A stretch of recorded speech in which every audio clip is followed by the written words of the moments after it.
Kill him before he kill you. Vous savez, les propos de Matt Tyson, les conseils que Matt Tyson donne à Francis Ngannou lors de l'entraînement, de la préparation de son combat, m'a totalement bouleversé et je me suis dit, mais c'est trop fort. Vous savez, généralement, lorsque on est en face de l'écran, en train de suivre un combat quelconque, on a tendance à attendre quelque chose. C'est-à-dire, on se dit, vas-y, fais-lui ceci, donne-lui un crochet, mets-lui KO. Nous avons tendance à dire des choses et on attend que ces choses-là se réalisent. Mais rassurez-vous, les mêmes combattants ont un même et seul objectif, c'est de remporter le combat. Puisque ces combattants ont reçu les mêmes conseils provenant de leur coach, de leur team. Mais la différence, c'est la manière d'exécuter ces conseils-là. La différence entre ces combattants, c'est l'efficacité et la détermination, la vision de chaque combattant. Et quand j'ai écouté Matt Tyson dire à Francis Ngannou, il dit à Francis Ngannou que le combat, c'est comme une guerre. C'est-à-dire, si tu es distrait, on te tue. C'est-à-dire, tu dois être rapide de chercher à tuer. C'est-à-dire, tu dois te forcer de te mettre en esprit. Donc, si je ne suis pas rapide que l'autre, il va me tuer. C'est-à-dire, je dois le tuer avant qu'il me tue. Il y a certaines personnes qui ne trouvent pas trop l'impact ou bien l'ampleur que Matt Tyson entraîne Francis Ngannou. Mais rassurez-vous, il y a des entraîneurs qui ont vraiment de l'expérience pour entraîner, enseigner, transmettre des conseils, entraîner dur des combattants et autres. Mais lorsque tu te trouves avec un entraîneur qui était dans le ring, qui a fait ce que toi tu veux faire, un légende comme Matt Tyson, le champion du siècle, le grand Matt Tyson, un homme qui a fait des choses que jusqu'à présent, on se pose la question, qui peut faire encore, qui peut faire ce que Matt Tyson a fait? Un célèbre comme Matt Tyson, quand tu es entraîné par lui, même Francis Ngannou lui-même, il dit que c'est une occasion que j'attendais. J'attendais réellement ce moment que je sois entraîné par le grand Matt Tyson. Je dois saisir cette opportunité. Et il dit dans l'une de ses interviews, Francis Ngannou dit que moi, il y a certains moments que lorsqu'on s'entraîne et mon coach me dit c'est bon, c'est fini, je dis à mon coach non, on doit continuer cet exercice. Parce que quand je serai dans le ring, les coups de poing que j'aurai, ce n'est pas toi qui aurais ça. Vous voyez cette différence? D'où la particularité et l'importance, l'efficacité de Matt Tyson. C'est-à-dire, il enseigne à Francis Ngannou les choses que lui-même il a vues, les choses qu'il a vécues et il sait comment ça se passe. Le combat de Francis Ngannou et Anthony Joshua s'est confirmé pour le 8 mars. Et rassurez-vous, ce n'est pas de la blague, parce que Anthony Joshua qu'on parle. Aujourd'hui, la majorité des personnes sont épatées pour l'histoire de Francis Ngannou. Tout le monde parle de Francis Ngannou. On parle de son histoire parce qu'il a une histoire inspirante. Son histoire inspire les gens. C'est-à-dire qu'il a un parcours vraiment compliqué, il a un parcours difficile. Et sa vision, son efficacité, sa manière de gérer les choses, sa détermination d'aller déclencher des choses impossibles. Lorsque lui-même il dit, je veux choquer le monde sera choqué. Mais rassurez-vous, Anthony Joshua aussi a une histoire très épatante, a un parcours vraiment compliqué. C'est un combat où Francis Ngannou ne va pas aller blaguer ou bien aller... On parle là d'un champion, un ancien champion olympique. On parle là d'un champion, quelqu'un qui a de l'expérience. Anthony Joshua. Pour des personnes, une petite parenthèse pour comprendre qui est Anthony Joshua. Anthony Joshua, c'est un homme qui est né d'un père anglophone. Son père est anglophone et sa mère, elle est nigérienne. Anthony Joshua a passé une partie de son enfance au Nigeria. Et après la divorce de son père et sa mère, depuis l'âge de 10 ans, imaginez, depuis l'âge de 10 ans, Anthony Joshua a commencé à chercher son sortie de la vie. Et je vous rassure, cet homme, Anthony Joshua, a subi aussi des blessures très compliquées. Il a été enfermé en prison plusieurs fois, jusqu'au point qu'on lui avait mis même des bracelets d'alerte. C'est-à-dire, s'il essaye seulement de faire soit une sortie ou bien d'aller quelque part, il était contrôlé par rapport à des cas qu'il avait fait, c'est-à-dire par rapport à des dégâts qu'il avait causés. Anthony Joshua que vous voyez là, un guerrier. Lui-même, il explique dans son documentaire, il dit que ce qui lui avait motivé d'aller pratiquer la boxe, c'est parce que le fait qu'il allait à tout moment en prison, on l'enfermait à tout moment. Lorsque tu rentres en prison, vous savez, pour des personnes qui ont un peu d'histoire, lorsque tu arrives en prison, généralement on rencontre des personnes, les anciens dans la prison. Et il faut là montrer tes griffes. Si tu ne montres pas tes griffes, si tu n'es pas capable de mettre tes griffes, on va te malmener. On va te tabasser grave. Pour des personnes qui ont déjà été une fois visiter la prison ou bien vous avez entendu l'histoire d'un proche qui était en prison, vous savez comment ça se passe.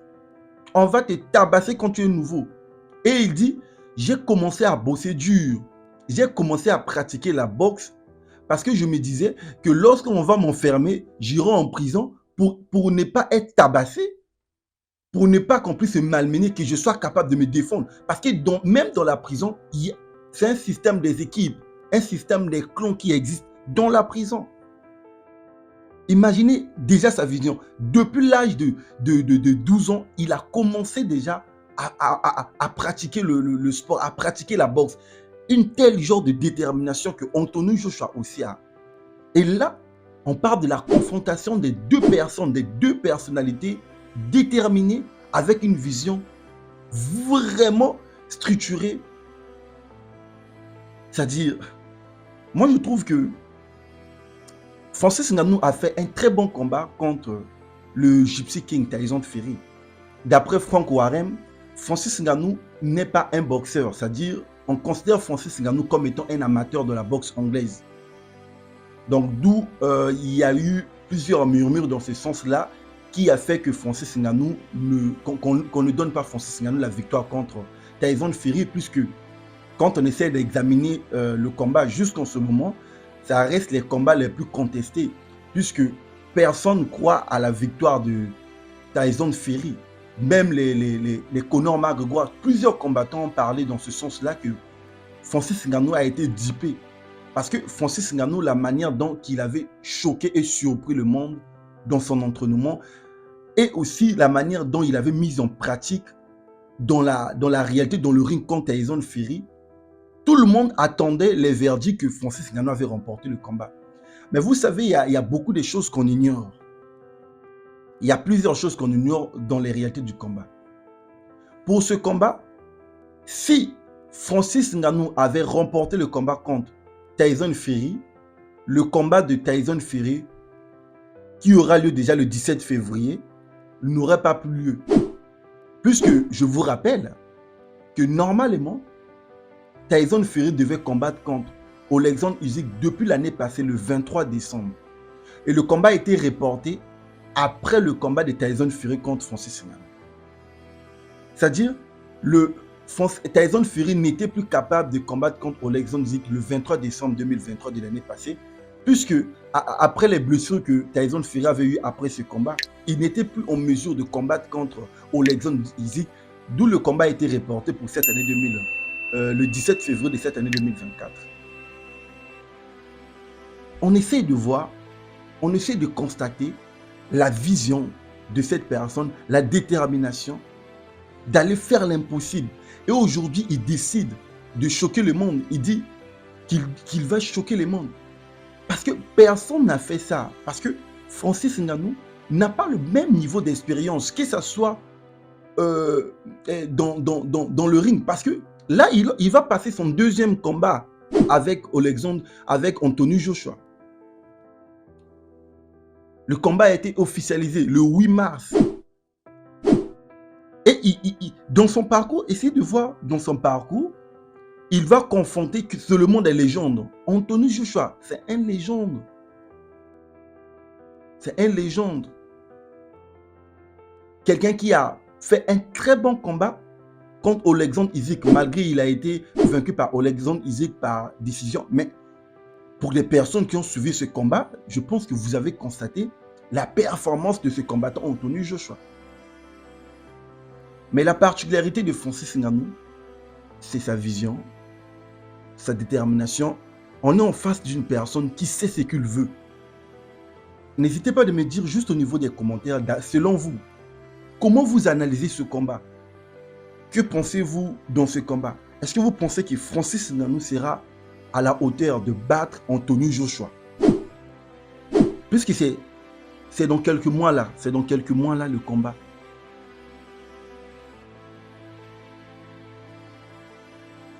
Et la particularité de Francis Ngannou, il est enseigné par le grand Mike Tyson qui lui transmet des conseils structurés, adéquats par rapport à son expérience dans le ring. Moi, c'est beaucoup plus ça qui m'importe plus. Ce qui est plus spécial dans ce combat et dans le parcours de Francis Ngannou, c'est qu'il est entraîné par le grand Mike Tyson qui lui transmet les expériences et il entraîne Francis Ngannou selon les réalités du ring. C'est-à-dire, ce n'est pas seulement comme certains entraîneurs. Vous savez, quand j'étais adolescent, quand j'avais commencé à pratiquer le taekwondo, quand j'assistais dans les compétitions, je voyais des personnes se battre. Je me disais, ouais, vas-y, fais ci, vas-y, fais. Mais quand moi-même, pour la première fois, qu'il fallait participer dans la compétition, je me suis dit, ce qui se passe au moment du combat est largement différent de tout ce qu'on a eu à faire dans l'entraînement, tout ce qu'on s'est entraîné. Vous avez tous les mêmes visions et les mêmes déterminations. La seule chose qui vous importe, c'est que tu dois faire l'autre mal. C'est tout. C'est ça, le sport de combat.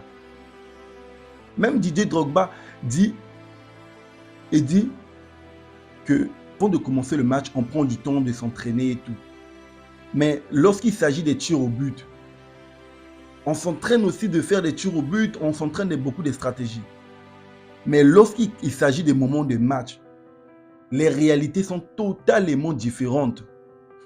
Et dit les réalités sont totalement différentes parce que ce que vous avez fait à l'entraînement, c'est totalement différent de ça. C'est largement différent, Ça n'a rien à voir. Vous avez des cris de part et d'autre. Vous avez le stress, la pression qui est là. Il faut être fort dans l'esprit. Il faudrait que ton esprit soit fort pour arriver à surmonter ces étapes-là. Et ça passe par l'expérience. Parce que même quand on essaie de voir le premier combat de Francis Ngannou et Tyson Fury, pour des personnes, parce que moi, mon analyse est claire. Quand je voyais ce combat, je me disais que non, l'analyse et la stratégie de Tyson Fury était claire. C'est impossible que Francis Ngannou arrive à résister jusqu'au 12e round. C'est impossible. Il n'est pas un boxeur, c'est un amateur. Je vais l'observer et je vais lui mettre KO. C'est tout. Lorsque Francis Ngannou a résisté jusqu'au 12e round, même au point de mettre Tyson Fury au sol, au 4e round, ça a choqué le monde, ça a troublé, tout le monde était choqué, troublé. Même Tyson Fury lui-même, il n'a pas cru. Personne n'avait donné la chance à Francis Ngannou. Généralement, c'est de cette manière-là que les boxeurs professionnels utilisent comme stratégie pour affronter. Parce que je pense que vous avez... C'est ce qui s'est passé entre Floyd Mayweather et Conor McGregor. C'est la même chose. Conor McGregor a menacé le premier round, deuxième round a menacé, mais le troisième round, c'était du chaos. C'est ça, c'était ça l'observation. Le but, c'était quoi? T'observer, de donner à fond, de donner ce que tu sais, et on te met KO, c'est tout. Il n'y a rien à dire. Mais le fait que Francis Ngannou avait résisté, ce qui fait de sorte qu'aujourd'hui, on peut croire, on peut continuer à faire confiance que Francis Ngannou est capable de faire des choses pour choquer le monde. Ça, c'est une certitude que tout le monde peut avoir en ce net moment que Francis Ngannou va choquer le monde. N'hésitez pas à me dire ce que vous pensez juste au niveau des commentaires dans ce combat. Que pensez-vous dans ce combat? Comment est-ce que ça va se passer? Est-ce que ça serait un combat KO et qui va remporter ce combat? Ou bien ça serait un combat qui sera remporté par décision et qui? Et selon vous, n'hésitez pas de me partager votre expérience dans la boxe anglaise ou bien sur le parcours de Francis Ngannou. Et en outre, si vous avez des attentes sur des thématiques que vous souhaitez que je parle, ça sera avec beaucoup de plaisir que je parle dans cette chaîne qui est la mentalité de création des richesses. Et pour les nouvelles personnes qui viennent de découvrir cette chaîne, n'hésitez pas juste de vous abonner, de me laisser juste un petit pouce bleu. Ça sera une façon pour vous de soutenir la chaîne et de me dire ce que vous pensez juste au niveau des commentaires. Sinon, on se retrouve pour ce combat qui sera pour le 8 mars. Anthony Joshua contre Francis Ngannou.